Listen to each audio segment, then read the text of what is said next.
Okay, सो आज हम लोग पढ़ेंगे टेम्परेचर का, जो लास्ट क्लास में छूटा था उसको कंप्लीट करेंगे, ठीक है। तो अगर देखा जाए ना तो ऑन द बेसिस ऑफ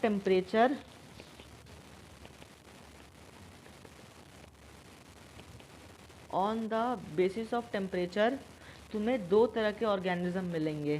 कौन से? यूरी थर्मल और दूसरा होगा स्टेनोथर्मल। यूरी का स्पेलिंग है EURY। यूरी थर्मल मिलेगा और स्टीनोथर्मल। ये दो तरह के ऑर्गेनिजम्स होते हैं। तो यूरी थर्मल के बगल में लिख लो, वार्म ब्लडेड एनिमल्स होते हैं। Eurythermal animals are warm blooded animals, they are endothermal animals, right. And stenothermal are cold blooded animal, or they are ectothermal animal, or they can also be called as poikilothermal। ठीक है, देखो। सो temperature के हिसाब से ना, temperature को कौन किस हिसाब से बैलेंस करता है? दो तरह के ऑर्गेनिज्म तुम्हें मिलेंगे। कौन से? यूरी थर्मल ऑर्गेनिज्म मिलेगा और स्टीनोथर्मल ऑर्गेनिज्म मिलेगा, ठीक है। On the basis of temperature, जाहिर सी बात है ना, तुमने पढ़ा होगा अपने एनिमल किंगडम चैप्टर में, they are cold blooded animal, they are warm blooded animal, like that thing. तो दो तरह के ऑर्गेनिज्म हमें पढ़ने को मिलता है, ठीक है। एक कोल्ड ब्लडेड होता है, एक वार्म ब्लडेड होता है, ठीक है। प्रॉपर्टी क्या है? वार्म ब्लडेड का एग्जाम्पल अगर एनिमल किंगडम की नॉलेज के हिसाब से तुम बता सकती हो कि इसके अंदर में आएगा बर्ड्स हो गए, मैमल्स हो गए, ये सब क्या होती हैं? वार्म ब्लडेड होती हैं, ठीक है। यूरी थर्मल ऑर्गेनिजम्स होते हैं। लेकिन कोल्ड ब्लडेड का एग्जांपल अगर मैं तुम्हें दूं तो इसके अंदर में तुम्हें देखने को मिलेगा रेप्टाइल्स, एम्फीबियंस, स्नेक्स, ये सब जितने भी है ना, ये सब क्या है? कोल्ड ब्लडेड एनिमल्स है, ठीक है। ये तो कॉमन सेंस है। कोल्ड ब्लडेड मतलब ऐसे, वो कोल्ड ब्लडेड मतलब ये होता है ना कि वो ठंडे प्रदेश में रहना ज़्यादा पसंद करते हैं। और वार्म ब्लडेड मतलब नहीं, एक्चुअली वार्म ब्लडेड मतलब ऐसा होता है ना, बताओ तुम मुझे बताओ क्या होता है what is warm blooded, what is cold blooded, what do you mean by warm blood and cold blood? Warm blood मतलब उनको कहीं भी रखोगे, किसी भी टेम्परेचर में रखोगे वो बिल्कुल कर लेता है, लेकिन जो स्टीनोथर्मल है वो नहीं करता है। वार्म ब्लड मतलब उनका खून गर्म होता है और कोल्ड ब्लड मतलब उनका खून ठंडा होता है। ऐसा होता है क्या? ऐसा नहीं होता है। कोल्ड ब्लडेड एनिमल ऐसा नहीं होता, ठीक है। मतलब कोल्ड ब्लडेड मतलब और वार्म ब्लडेड मतलब ऐसा होता है, ये बेस्ड ऑन तुम्हारे कहाँ पे पाए जाते हैं उनके हिसाब से। वार्म ब्लडेड एनिमल है ना, मोस्टली तुम्हारे को गर्म देश में देखने को मिलेंगे, और तुम्हारा उनका है ना, बताते हैं आगे, चर्चा करते हैं क्या होता है। देखो, जो वार्म ब्लडेड एनिमल्स होती हैं, वो वार्म ब्लडेड एनिमल्स क्या करती हैं?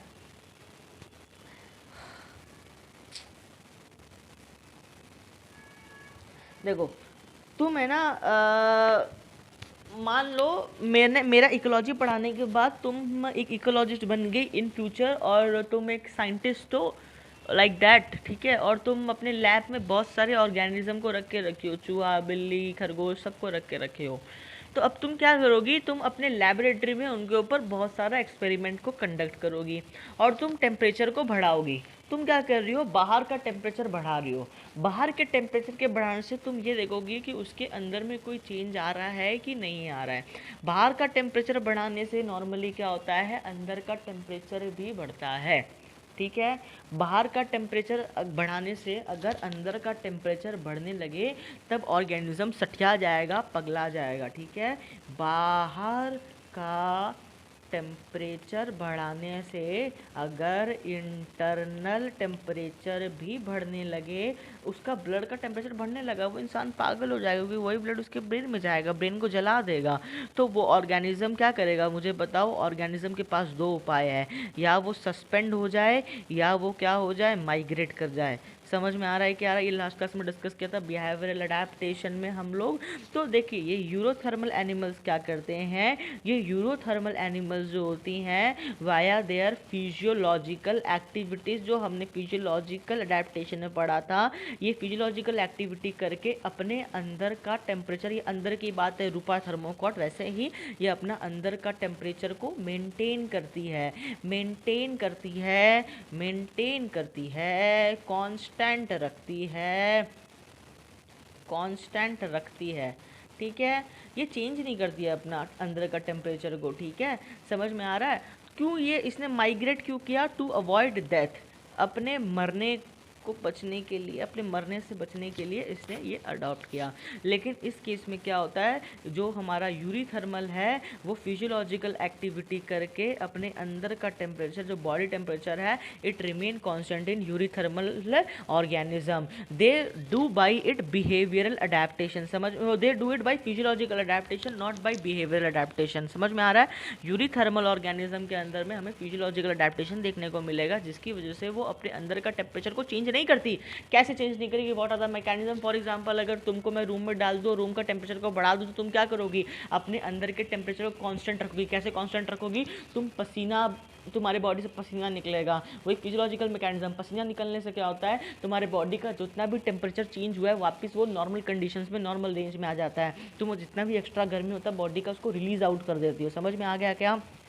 तो बर्ड्स क्या करती हैं? By opening and closing of wings, वो अपने पंख को, देखना कबूतर अपने पास बनाना पंख को खोल देता है या बिटूर के बैठ, ठंडा था तो बिटूर के बैठ जाता है। तो by opening and closing of wings, ये फिजियोलॉजिकल अडेप्टेशन है। बर्ड्स क्या करती है? अपने अंदर के टेम्परेचर को कांस्टेंट रखती है, उसके अंदर का टेम्परेचर चेंज नहीं होता है।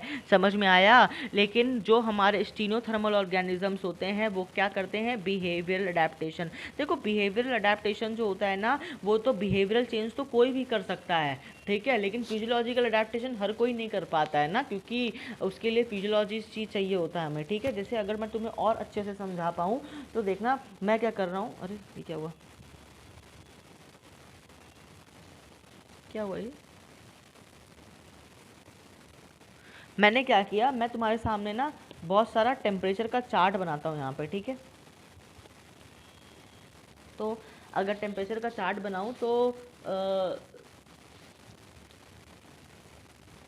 4 डिग्री बना लेते हैं, 10 degree, 20 degree, 25 degree, 30 degree, 40 degree, 60 degree, इस तरीके से मैंने क्या कर दिया, चार्ट बना दिया। ठीक है, हमें सबको पता है कि हमारा बॉडी का टेम्परेचर कितना होता है, 37 डिग्री सेल्सियस होता है। ठीक है, हमारा बॉडी का टेम्परेचर कितना होता है, 37 डिग्री सेल्सियस होता है। बहुत इंपॉर्टेंट चीज़ है, ये तो पता होना ही चाहिए, बिकॉज अगर ये नहीं पता तुम कभी नहीं बता पाओगे कि पेशेंट को बुखार कब है।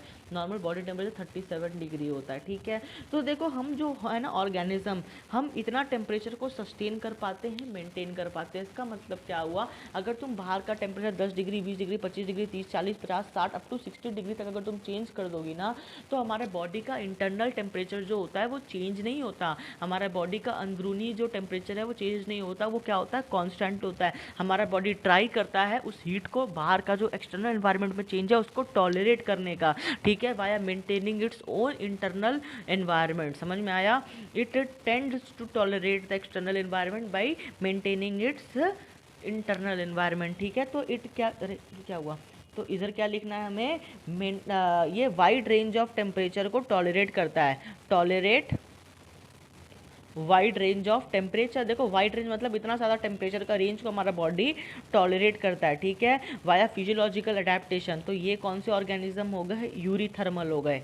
समझ में आया? यूरीथर्मल ऑर्गेनिज्म हो गए, क्योंकि ये क्या कर रहे हैं, अपने बॉडी के जो टेम्परेचर है उसको मेंटेन कर रहे हैं। समझ में आ गया ना ये चीज़? वाइड रेंज ऑफ टेम्परेचर में अपने बॉडी के इंटरनल एनवायरनमेंट को ये मेंटेन करके रखें। ठीक है, लेकिन अगर मैं तुम्हारे सामने एग्जाम्पल पेश करूं स्टीनोथर्मल का, स्टीनोथर्मल का एग्जाम्पल मैं तुम्हारे सामने पेश करूं, जैसे कि इसमें एक एग्जाम्पल है डीप लिजार्ड का। डीप लिजार्ड मतलब क्या होता है, desert lizard, sorry not deep lizard, it is the desert lizard, desert lizard. ठीक है, डेजर्ट लेजर्ड मतलब जो रेगिस्तान में जो छिपकलियाँ रहती है ना, वो क्या करती हैं, देखो वो ये रेगिस्तान था। ये जो लिजर्ड होती है, छिपकली होती है, रेगिस्तान के अंदर में क्या कर देती हैं, बरो क्रिएट कर देती हैं, होल को क्रिएट कर देती हैं। ठीक है, तो जब ये होल को क्रिएट कर दी तो क्या होगा मुझे बताओ। होल को क्रिएट करने से ये जो ऑर्गेनिज्म होता है, जब भी ठंड आता है ना, तो ये क्या करती है, अपना इंटरनल एनवायरनमेंट को चेंज नहीं, अपना इंटरनल एनवायरनमेंट को ये चेंज कर लेती है। समझ में आया।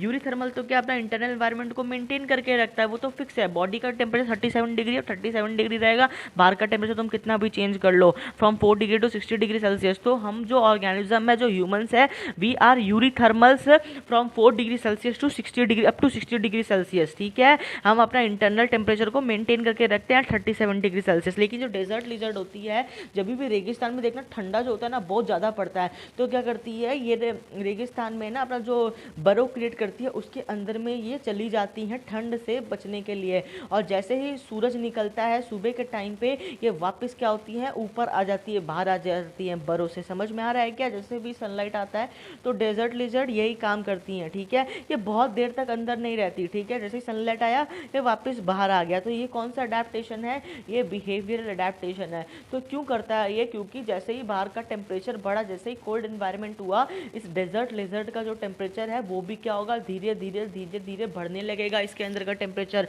और इसको बर्दाश्त नहीं कर पाएगी तो क्या करेगी, होल क्रिएट करेगी और उसके अंदर जाके छुप जाएगी, ताकि इसका बॉडी टेम्परेचर वापस नॉर्मल हो जाए और वापस बाहर निकल जाएगी जैसे सनलाइट का एरिया होगा। समझ में आया स्टीनोथर्मल क्या होता है। चलो ठीक है, अगर स्टीनोथर्मल तुम्हें समझ में आ गया तो यहाँ पे ना हम लोग एक और चीज़ के बारे में बात कर लेते हैं, सैलिनिटी के बारे में। सैलिनिटी, सैलिनिटी के बारे में बात कर लेते हैं एक बार। देखो सैलिनिटी के हिसाब से भी दो तरह के ऑर्गेनिज्म हम लोग को देखने को मिलते हैं।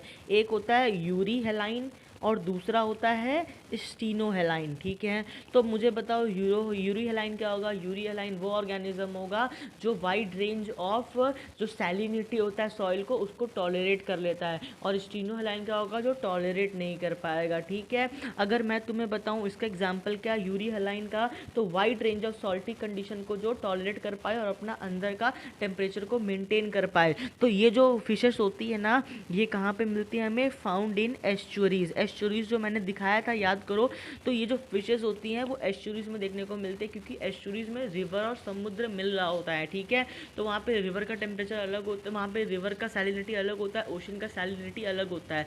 या तुम्हारा अगर तुम मुंबई साइड में चली जाओगी तो तुमने पढ़ा भी होगा, ये अगर इंडिया का मैप है, देखो ये अगर ऐसे इंडिया का मैप है तो ये तुम्हारा इधर मुंबई है। ठीक है, तो यहाँ पे क्या होता है ना, ये हिली एरिया है, इसका हाइट होता है अप टू सी लेवल से कितना फीट ऊपर होता है ये हाइट। ठीक है, तो ऊपर से जब पानी सडन नीचे गिरता है ना, तो क्या होता है, सडन चेंज इन टेम्परेचर होता है। या मान लो यहाँ पे ना सलाइन कंडीशन बहुत वेरिएबल होती है। ठीक है, कभी क्योंकि यहाँ से समुद्र का पानी आ रहा होता है, ऊपर से हमारा पानी नीचे गिर रहा होता है, तो बहुत सारा ये high species diversity area, ecotone area है ये। ठीक है, तो ये एस्चुरीज भी ऐसा ही होता है। यहाँ पे जो ऑर्गेनिजम्स होती है, यानी यूरी हेलाइन ऑर्गेनिज्म जो है वो हमें एस्चुरीज में देखने को मिलेगा, जहाँ पे वेरिएबल सॉल्ट कंसंट्रेशन होता है, वेरिएबल सॉल्ट कंसंट्रेशन होता है। ठीक है, तो इसका मतलब ये है, ये जो फिशेस होती हैं वो बाहर से सॉल्ट को ना गेन करती है ना बॉडी का सॉल्ट को बाहर फेंकती है, तो इससे इनके अंदर का जो ऑस्मोलैरिटी होता है वो क्या होता है, मेंटेन्ड होता है। समझ में आया। लेकिन जो स्टीनो हेलाइन ऑर्गेनिज्म है, स्टीनो हेलाइन ऑर्गेनिज्म में ले लो एक मराइन फिश। मराइन फिश मतलब जो सिर्फ समुद्र में ही रह सकती है, बड़ी बड़ी मछलियाँ जो होती है, मराइन फिश जो होती हैं, जब उसको फ्रेश वाटर में तुम रख दोगे तो वो मर जाती है। पता होगा तुम्हें ये चीज़ कि अगर तुम समुद्र की मछली को अपने एक्वेरियम में रख दो तो जिंदा नहीं हो पाएगी, वो मर जाएगी। ऐसा तुमने बहुत एग्जांपल देखा होगा कि हर मछली को तुम हर पानी में नहीं रख सकती, तुमको उस कंडीशन को मेंटेन करना पड़ेगा, क्योंकि ये ना इस सैलिनिटी को, फ्रेश वाटर की सैलिनिटी को मेंटेन नहीं कर पाती। क्योंकि जो मराइन फिश की जो मछली होती है ना, वो मैंने एक्वाटिक और मैराइन जब एनिमल किंगडम पढ़ाया था तो वहाँ पर बताया था क्या मतलब होता है। मैराइन में क्या होता है, इसके अंदर में ना सॉल्ट जो होता है बहुत ज़्यादा होता है। ठीक है, जैसे इसको फ्रेश वाटर में रखेंगे, इस मछली के अंदर में क्या सॉल्ट बहुत ज़्यादा है, तो क्या करेगा, पानी को खींचेगा तो इसके अंदर में क्या हो जाएगा, पानी जाने लगेगा और ये मछली स्वेल हो जाएगी और ये फूल के फटके मर जाएगी। ऐसे फूल के फटके मरती नहीं है, ऑस्मोलैरिटी चेंज होती है, ब्लीडिंग होने लगता है इसके अंदर में और मछली आधा दिन सर्वाइव नहीं कर पाती। ठीक है, समझ में आ गया स्टीनो हेलाइन यूरी हेलाइन क्या होता है। चलो मैं तुम्हें ना एक और डेफिनेशन से यहाँ पे परिचय करवाता हूँ। यहाँ पे है ना सैलिनिटी खत्म हुआ, यहाँ पे ना मैं तुम्हें बता रहा हूँ रेगुलेटर्स कौन होते हैं। Who are regulators? रेगुलेटर्स होते हैं यूरी हलाइन प्लस तुम्हारा यूरी थर्मल, ये जो होते हैं ये होते हैं तुम्हारे रेगुलेटर्स। ठीक है सर, इसका मतलब क्या हुआ? बड़ा सिंपल सा इसका मतलब, कोई इसमें रॉकेट साइंस नहीं है। ठीक है, यूरी हलाइन और स्टीनोथर्मल कोई रॉकेट साइंस नहीं है। तो जो यूरी हलाइन ऑर्गेनिजम्स होते हैं उनको हम क्या बोलते हैं? ऑस्मो रेगुलेटर बोलते हैं। क्योंकि वाई रेगुलेटर्स? बिकॉज ये अपने बॉडी का टेम्परेचर को रेगुलेट करते हैं, उनको मॉनिटर करते हैं और उनको हमेशा कांस्टेंट रखने का ट्राई करते हैं। और यूरी थर्मल अगर वो अपने बॉडी का टेम्परेचर को मेंटेन करे तो उनको क्या बोलेंगे हम? थर्मो रेगुलेटर्स बोलेंगे। समझ में आया? अगर वो अपने अंदर का सैलिनिटी को मेंटेन करते तो उसको ऑस्मो रेगुलेटर बोलते हैं, और अगर टेम्परेचर को मेंटेन करे तो क्या बोलते हैं? उसको थर्मो रेगुलेटर बोलते हैं। समझ में आया? Who are regulators? We are regulators. ठीक है, क्लियर है ये चीज़? लेकिन चलो मैं तुम्हें एक और डेफिनेशन से यहाँ पे परिचय करवाता हूँ। उस डेफिनेशन का नाम है कॉनफॉर्मर्स। कॉनफॉर्मर्स, CONFORMERS। ये कॉनफॉर्मर्स क्या होता है जी? बड़ा ही आसान चीज़ है, देखना। कॉनफॉर्मर्स जो हो गया वो हो गया तुम्हारा, इतना टाइम क्यों लग रहा है जिसको?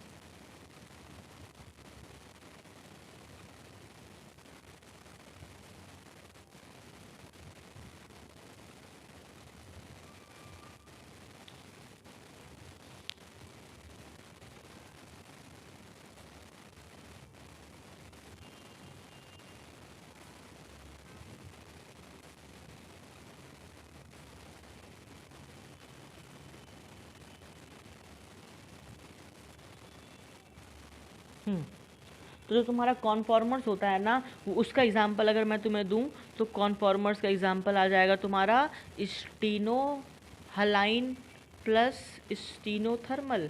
ये जो ऑर्गेनिजम्स होते हैं ये कॉनफॉर्मर होते हैं, और ये अपना, अगर स्टीनो हलाइन है तो इस ऑर्गेनिज्म को क्या बोलेंगे? ऑस्मो कॉनफॉर्मर्स बोलेंगे। ठीक है, और अगर स्टीनोथर्मल है तो उसको क्या बोलेंगे? थर्मो कॉनफॉर्मर बोलेंगे।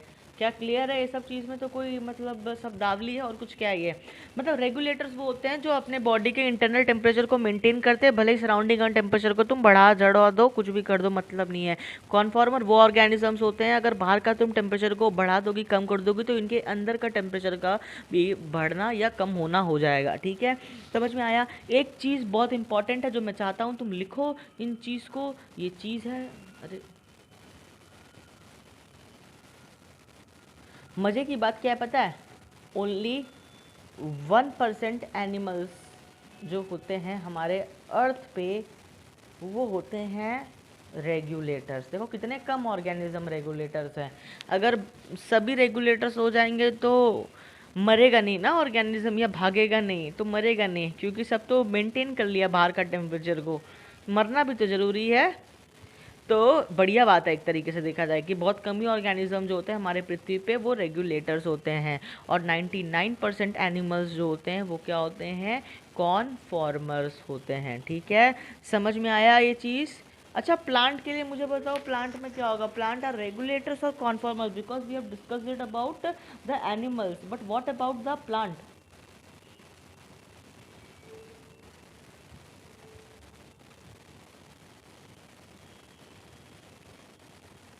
प्लांट्स में वही ना, एक्वाटिक प्लांट्स के बारे में अ, कॉन्फ्लिक्ट हुआ तो। देखो ऐसा है ना, ऑलमोस्ट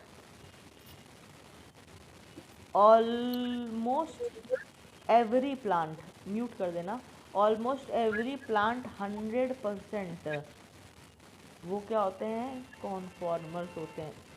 चौंक गए ना? वो टेम्परेचर को सस्टेन नहीं कर पाते। ठीक है, प्लांट्स बेचारे मूव भी नहीं कर पाते, इसीलिए तो पत्ते सूख जाते हैं, सूख के गिर जाते हैं।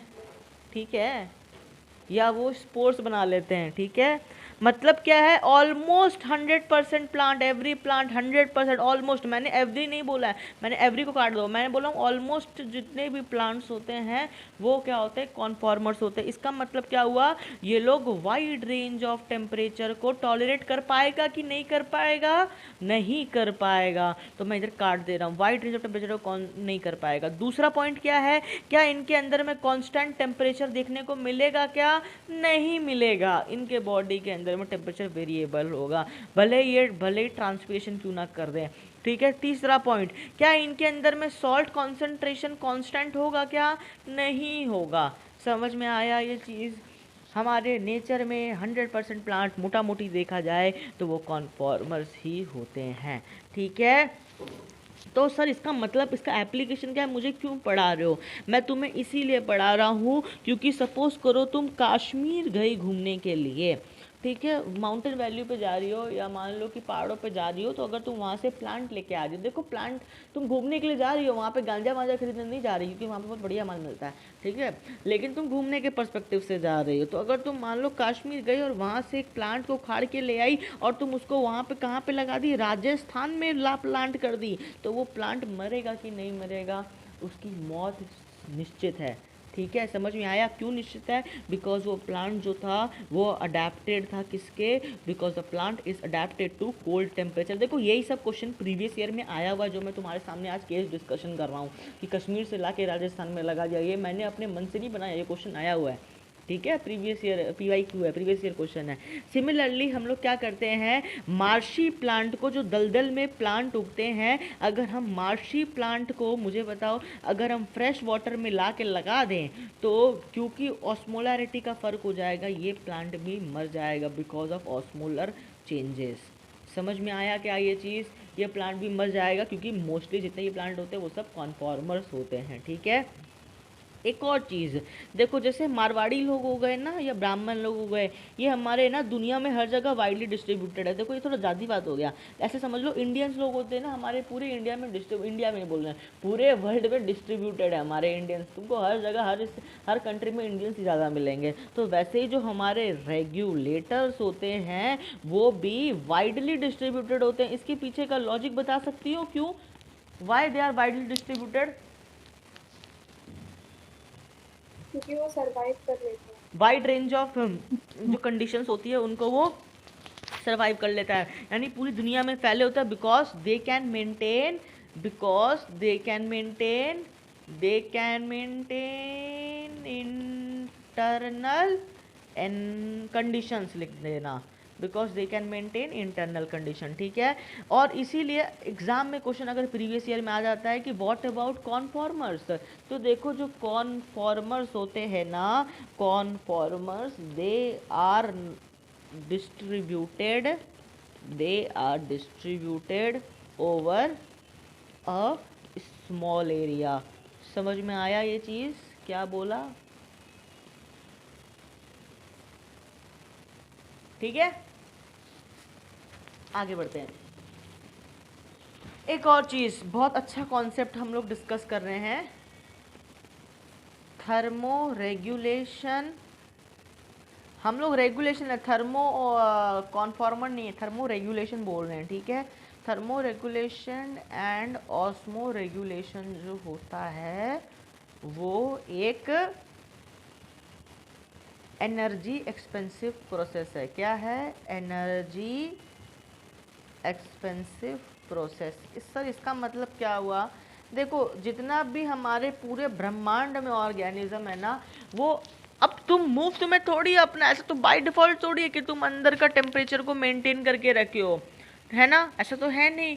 ये एक एनर्जी एक्सपेंसिव प्रोसेस होता है। इसका मतलब क्या होता है, जब भी तुम्हें अगर अंदर का टेम्परेचर को मेंटेन करना है तो तुम्हें एनर्जी खर्चा करना पड़ेगा। अगर बाहर में ठंड हो गई, अगर बाहर में ठंड हो गई तुम शिवर करना स्टार्ट कर दोगे, this is a physiological adaptation. और तुम्हारे बॉडी में, तुम्हारा बॉडी क्या करेगा, BMR को बढ़ा देगा, BMI को बढ़ा देगा, मेटाबॉलिज्म को बढ़ा देगा, ताकि ज़्यादा हीट जनरेट हो और तुम्हारे अंदर का टेम्परेचर कांस्टेंट हो जाए। या अगर मान लो बाहर में गर्मी ज़्यादा हो गया तो तुम्हारे स्किन या तुम्हारा जो वेसल्स होते हैं उनमें क्या होगा, वेसो डायलेशन हो जाएगा और तुम्हारे स्किन से क्या होगा, स्वेटिंग होना स्टार्ट हो जाएगा। तो स्किन का पोर खोलने के लिए भी तो एनर्जी चाहिए ना हम लोग को। तो क्या होगा, जितना भी थर्मो रेगुलेशन, अगर तुम्हें अंदर का टेम्परेचर को मेंटेन करना है, कांस्टेंट लेवल पे बनाए रखना है, तो तुम्हें एनर्जी खर्चा करना पड़ेगा ही पड़ेगा। बहुत इंपॉर्टेंट स्टेटमेंट है, बहुत ज़्यादा इंपॉर्टेंट स्टेटमेंट है, बहुत बहुत बहुत ज़्यादा स्टेटमेंट इंपॉर्टेंट है। थर्मो रेगुलेशन और ऑस्मो रेगुलेशन जो होता है वो एक एनर्जी एक्सपेंसिव प्रोसेस होता है, ठीक है। चलो अगर और अच्छे से समझाऊं तो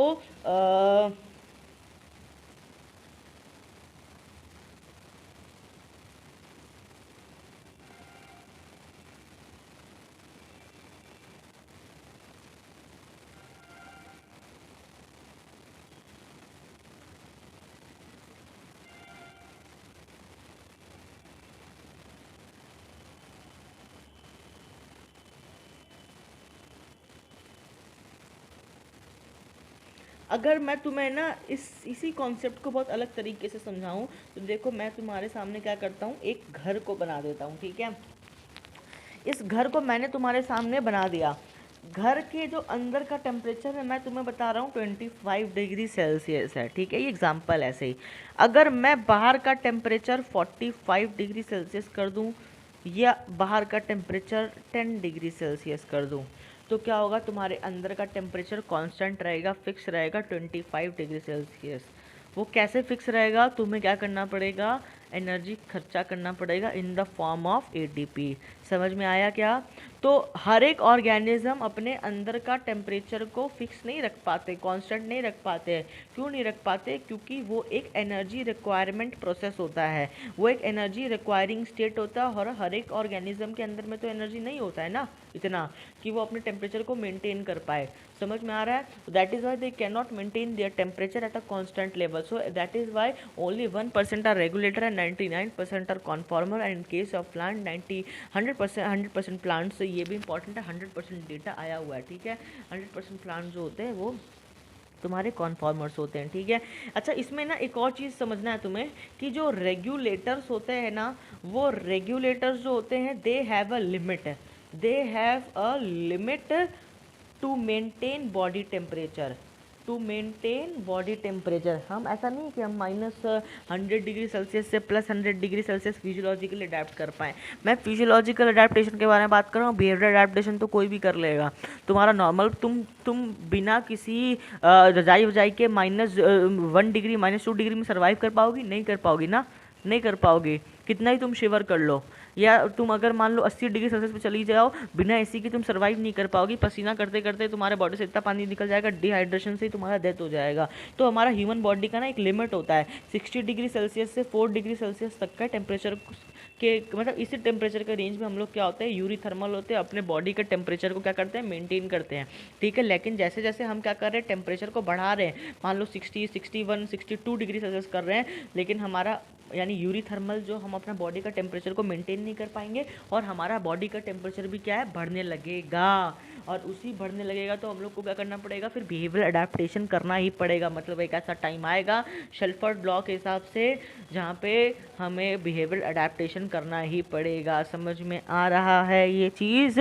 कब तक बॉडी के टेम्परेचर को मेंटेन रखोगे? 60 डिग्री सेल्सियस तक मेंटेन रख पाओगे, या -4 डिग्री सेल्सियस तक, ठीक है। लेकिन अगर हम लोग टेम्परेचर बढ़ाते जाएंगे, अगर हम लोग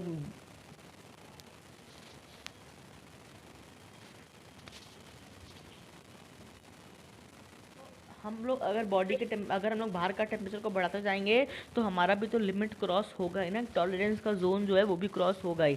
तो इसका मतलब क्या होता है, after certain limits, after certain limits regulators become conformers. समझ में आया क्या ये लाइन? समझ में आया ना? सो इसका मतलब क्या है, इसका मतलब है there is no ideal regulator. मतलब आइडियल रेगुलेटर तो कोई है ही नहीं फिर इस संसार में, क्योंकि एक ऐसा टेम्परेचर जरूर आएगा जब उस ऑर्गेनिज्म को कॉन्फॉर्मर बनना ही पड़ेगा। समझ में आ गया? तो इसका मतलब इस पूरे दुनिया में जितने भी लोग हैं वो सब क्या है, पार्शियल रेगुलेटर है। क्या मैं अपनी बात समझा पाया? पार्शियल रेगुलेटर वाली बात, कि कोई भी आइडियल नहीं है। आइडियल एक और चीज़ समझना, आइडियल मतलब वो होता है जो हमारे इस पृथ्वी पे नहीं है या हमारे यूनिवर्स में नहीं है, उसी को हम क्या बोलते हैं, आइडियल बोलते हैं। जैसे शर्मा जी का लड़का आइडियल, ठीक है, आइडियल नहीं है। वो भी देखी होगी तो इंस्टाग्राम के क्लोज फ्रेंड्स में वो क्या क्या हरकत कर रहा है, उसका माँ बाप देख लेगा तो बेचारा माँ बाप डर जाए, ठीक है। लेकिन देखा जाए ना, पार्शियल हम क्या बोल रहे हैं कि there is no ideal regulator, every one is partial regulator. लेकिन ये बात तो सिर्फ हम लोग जानते हैं, क्योंकि हम लोग पढ़े लिखे हैं ना कि इस दुनिया में कोई भी रेगुलेटर नहीं है। जो इंसान मान लो 32 डिग्री सेल्सियस में रह रहा है, उसको थोड़ी पता है ये बात, अगर वो पढ़ा लिखा नहीं है तो। अगर कोई ऑर्गेनिज्म, कोई रैट रह रहा है तो उसके हिसाब से तो वो अपना मस्त आइडियल रेगुलेटर ही है, क्योंकि वो अपना अंदर का टेम्परेचर को मेंटेन रख पा रहा है। ये सिर्फ हमें पता है कि हम रेगुलेटर हैं, हम जानते हैं कि हम पार्शियल रेगुलेटर हैं, लेकिन एग्जाम में क्वेश्चन आया तो रेगुलेटर मार्क कर देना, बिकॉज जानवर लोग के पॉइंट ऑफ व्यू से एग्जामिनर पूछ रहा है। एग्जामिनर खुद को जानवर समझ के पूछ रहा होता कभी कभार कि सपोज करो कि अगर मैं तुम जानवर हो तो तुम क्या कहलाओगे, तुम रेगुलेटर कहलाओगे? बोला हाँ। बताऊंगा आगे, समझ में आएगा, टेंशन मत लो, ठीक है। देखो एक मस्त तुम्हारे सामने ग्राफ बनाता हूं, ठीक है। मस्त ग्राफ अच्छे सुंदर तरीके से बनाना। 4 डिग्री सेल्सियस और तुम्हारा 60 डिग्री सेल्सियस, ये क्या है तुम्हारा एक्सटर्नल टेम्परेचर। एक्सटर्नल टेम्परेचर मैं टेम्परेचर के पॉइंट ऑफ व्यू से समझा रहा हूँ। और ये जो वाई एक्सिस है वो तुम्हारा क्या है, इंटरनल बॉडी टेम्परेचर, ठीक है। तो हुआ क्या, हम लोग क्या है ना, हम लोग अपना बॉडी के टेम्परेचर को कितना मेंटेन रखते हैं, 37 डिग्री सेल्सियस को मेंटेन रखते हैं, ठीक है। समझ में आ रहा है क्या, 37 डिग्री सेल्सियस में मेंटेन रखते हैं, ठीक है। तो हम between 4 degree to 60 degree Celsius क्या होते हैं, रेगुलेटर होते हैं। क्या समझ में आया, क्या ये चीज़ समझ में आया, ये रेगुलेटर्स होते हैं, ठीक है। मुझे बताओ कॉन्फॉर्मर्स क्या करेंगे, मतलब ये ग्राफ तुम्हें सबसे पहले एग्जाम में जब तुम रिवीजन करोगी ना तो तुमको बहुत डाउट होगा, तुम्हें समझ में नहीं आएगा। सबसे पहले ये बना लेना, ठीक है। उसके बाद देखना कॉन्फॉर्मर्स क्या होते हैं। कॉन्फॉर्मर वो बोलते हैं विथ अगर एक्सटर्नल टेम्परेचर बढ़ रहा है तो अंदर का बॉडी टेम्परेचर भी क्या होगा, बढ़ेगा। तो इसका मतलब इसका जो ग्राफ आएगा वो कुछ इस तरीके से आएगा। अगर अंदर का टेम्परेचर बढ़ा रहे हैं तो बाहर का टेम्परेचर बढ़ा रहे हैं तो अंदर का टेम्परेचर भी तो बढ़ेगा। देखो अंदर का बाहर का, जैसे जैसे बाहर का टेम्परेचर बढ़ाते जा रहे हैं अंदर का टेम्परेचर बढ़ते जा रहा है ना। बाहर का टेम्परेचर इतना कर दिया, अंदर का टेम्परेचर यहाँ पे जंप कर गया, ठीक है। समझ में आ रहा है। तो ये क्या हो गया, ये लाइन क्या, ब्लू कलर से मैं क्या बना रहा हूँ, कॉनफॉर्मर बना रहा हूँ। नीट में क्वेश्चन आता है ये ब्लू कलर का लाइन किसको बताता है, कॉनफॉर्मर बताता है। ग्रीन कलर का लाइन किसको बताता है, रेगुलेटर्स, यानी पार्शियल रेगुलेटर हो तो वो मार्क कर देना, अगर वो नहीं हो तो रेगुलेटर मार्क कर देना, ठीक है। अगर पार्शियल रेगुलेटर ऑप्शन में नहीं है तो रेगुलेटर मार्क कर देना, क्या है, पार्शियल रेगुलेटर। लेकिन मुझे एक बात बताओ, क्या 4 डिग्री सेल्सियस से कम और 60 डिग्री सेल्सियस से ज़्यादा हम लोग भी तो कॉन्फॉर्मर ही बिहेव करेंगे। तो इसका मतलब ये लाइन को मैं ऐसे भी तो लिख सकता हूँ। समझ में आ रहा है कि नहीं आ रहा है, ये भी समझ में आया क्या, ये लाइन और ये लाइन समझ में आया क्या। तो पहले इसको बना लेना, नहीं तो समझ में नहीं आएगा, तुम बोलोगे कि अरे यार ये मतलब ये क्या है, ये between 0 degree to 4 degree Celsius जो तुम्हारा है, तुम्हारा ये हम लोग कॉन्फॉर्मर की तरह बिहेव करते हैं, मतलब विथ इंक्रीजिंग टेम्परेचर हमारा ही बॉडी का टेम्परेचर बढ़ रहा होता है, ठीक है। लेकिन फिक्स हो जाता है 4 degree Celsius 60 degree Celsius, 60 degree से ज़्यादा बढ़ाएंगे तो हमारा बॉडी का टेम्परेचर भी इंटरनल टेम्परेचर बढ़ते रहेगा। समझ में आ गया क्या। अच्छा आइडियल रेगुलेटर अगर मैं तुम्हारे सामने बनाऊं, अगर आइडियल रेगुलेटर तुम्हारे सामने मुझे बनाना हो, देखो मैं बनाना हूँ आइडियल रेगुलेटर।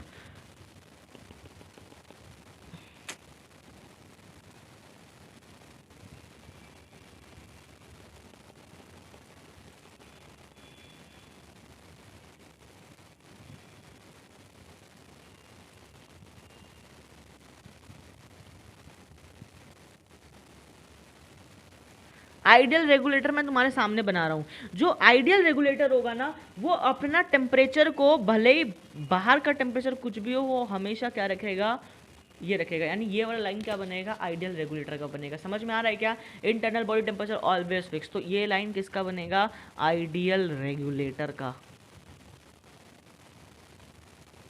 ये चार्ट क्लियर हुआ क्या, ये पहले क्लियर था क्या, खुद से पढ़ी थी तो क्या समझ में आया था क्या ये chart.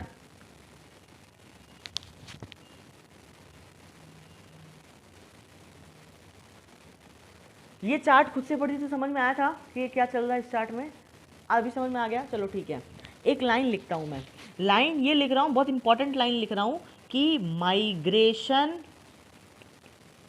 And suspension are the characteristic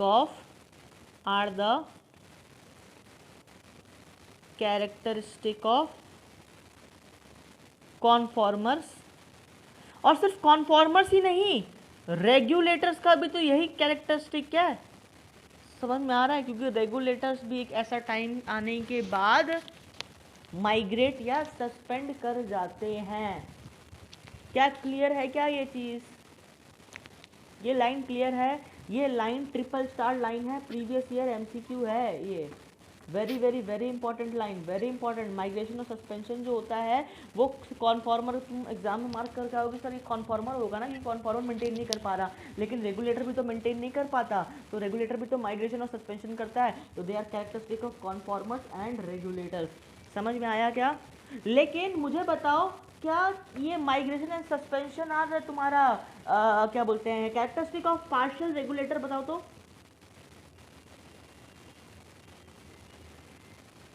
partial regulators का नहीं होगा ना, पार्शियल रेगुलेटर्स मतलब लाइक वो लोग मेंटेन कर लेते हैं। हाँ मतलब दे आर पार्शियल रेगुलेटर्स, तो मतलब पार्शियल रेगुलेटर मतलब ऐसा होता है वो जो रेगुलेटर्स है वो बिटवीन 4 डिग्री टू 60 डिग्री बात हो रहा है, ठीक है? तो it is not about partial regulator, it is about regulators, because regulators maintain नहीं कर पाते अपने आप को, रेगुलेटर्स आइडियल नहीं हो पाते हैं, ठीक है? समझ में आया? पार्शियल रेगुलेटर्स जो है 4 डिग्री टू 60 डिग्री के बीच में है, ठीक है? ये पार्शियल रेगुलेटर हुआ। अच्छा, एसी और फैन अगर तुम लगा दोगी तो वो क्या हो गया? बिहेवियरल अडेप्टेशन हो गया, ठीक है? तो हेंस तुम्हारा टेम्परेचर वाला जो टॉपिक था एसी फैन, ये क्या है? बिहेवियरल है, जो मैंने बताया बिहेवियरल है, लेकिन ये भी हमारे लिए बिहेवियरल है, लेकिन अगर ऑर्गेनिजम्स के लिए जाओगी तो उनके लिए बिहेवियरल नहीं है, जो प्रेजेंट है कहीं और।